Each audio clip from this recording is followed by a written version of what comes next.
Well, tonight the state honors the woman who served California for more than 3 decades. To fight the unbeatable foe. Family, friends, and colleagues saying goodbye to a political icon today. Senator Dianne Feinstein being honored in San Francisco, the place that launched her political career. She was a constant and unyielding source of love. The women of America have come a long way. Our country has come a long way. And you helped move the ball forward, and our nation salutes you, Dianne.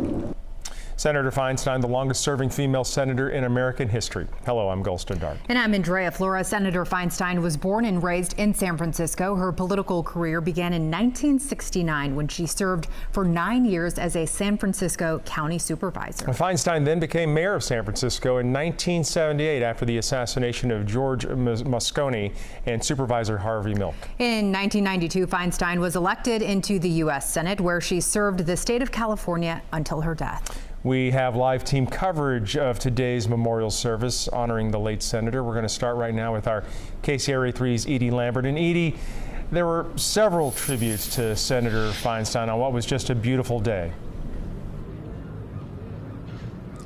Yeah, there really were, Gulston and Andrea. It was such a fitting tribute to the late Senator Feinstein's legacy. As you mentioned, her career was really launched here at San Francisco City Hall, and that's where the service took place this afternoon. It lasted about an hour, and right now you can see crews folding up the chairs and putting away the barricades and getting things all put away. But this was really a powerhouse center today when you look at all of the people who were on that stage and also in attendance. They really paid tribute to the late Senator Feinstein's strength combined with grace, her ability to reach out and negotiate with people to get some major deals done, some of the biggest policy issues in our nation.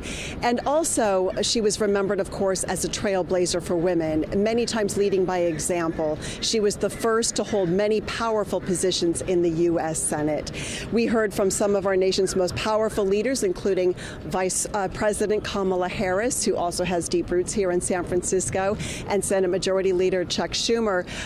But also, it was very interesting to hear from the late senator's granddaughter, who gave us a much more snuggly side of Dianne Feinstein. Now, again, there was a powerhouse number of people here, from members of Congress to our 2 U.S. senators to governors. So for more on reaction from the people who attended this closed service, let's check in with Ashley Zavala.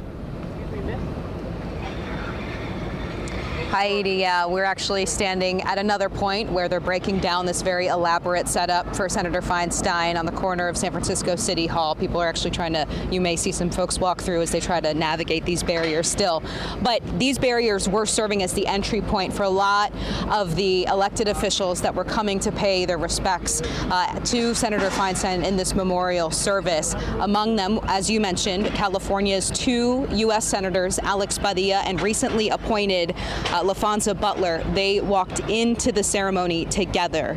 We also saw Governor Gavin Newsom walk in with his wife, first partner Jennifer Siebel Newsom. We actually tried to talk to him, but he was unable to stop. He said he didn't want to get in trouble.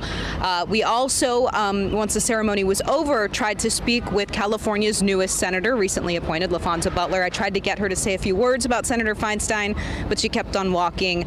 Some of the state's top leaders were just trying to ensure that today's service, today's memorial for Senator Feinstein was the primary focus.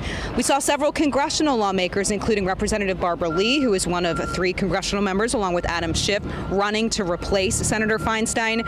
Katie Porter, who's also running in that race, another Democrat in Congress, was not here, according to an official list released by her office. But in the meantime, we were able to catch up with Congressman John Garamendi and Congresswoman Doris Matsui.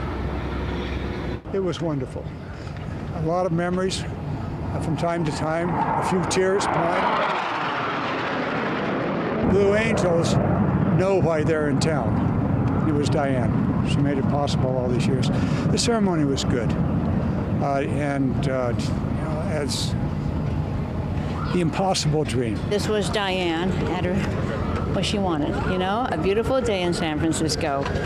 with, the planes flying over, reminders of what she did, and it was truly wonderful. We're really glad that we're here to celebrate her life. Now, my photographer Andrew and I have spent the last couple of days here. We were here for the Lying in State, which was inside, more open to the public yesterday, and then for this service today, we got to speak with a lot of elected officials who really noted that Senator Feinstein was known for working across the aisle, getting things done for the public by working with not just Democrats, but also Republicans. I'll note that in the official list of congressional members sent out by Feinstein's office, there were 4 Republicans, but none of them were from California. I'll send it back to you, Edie. All right, Ashley, thank you. We should point out that coming up at 6:30, we'll have many more clips from the speeches today, so you can hear more of those tributes to the late Dianne Feinstein. And after the service today, her family and close loved ones went to a funeral service. She was laid to rest in a much smaller service, something very private, with just those closest to her by her side. Back to you. All right. Thanks for taking us there, Edie. Appreciate it. And as Edie mentioned, there were several touching moments at today's ceremony. You can hear them for yourself on our website, kcra.com.